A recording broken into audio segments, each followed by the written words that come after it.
C'est un écocide à vitesse accélérée, avertit WWF dans son dernier rapport. Le réchauffement du climat y contribue, modifiant les habitats naturels. En moins de 50 ans, plus des 2/3 des animaux sauvages ont disparu sur Terre. 68% des vertébrés entre 1970 et 2016. 84% pour les espèces d'eau douce, poissons, oiseaux, amphibiens, mammifères. Et même 94% dans les zones tropicales d'Amérique centrale et latine. Par nos systèmes de production intensifs, nos modes de vie urbanisés, mais aussi une consommation à outrance, nous les humains en sommes largement responsables. Une nature surexploitée qui nous met en danger, c'est tout le paradoxe.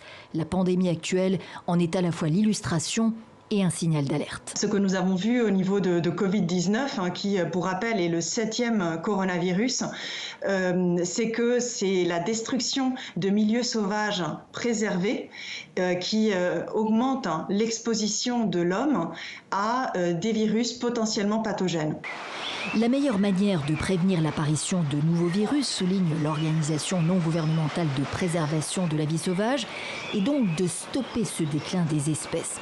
3 moyens d'action principaux pour cela. D'une part, la transformation en profondeur du modèle agricole. D'autre part, la lutte contre la déforestation importée. Et enfin, le renforcement du système d'aires protégées et d'aires marines protégées.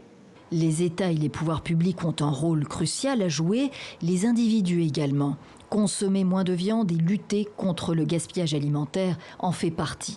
En l'état actuel, 20% des espèces sauvages sont menacées d'extinction d'ici la fin du siècle. L'objectif est d'inverser le déclin de la biodiversité d'ici 2050.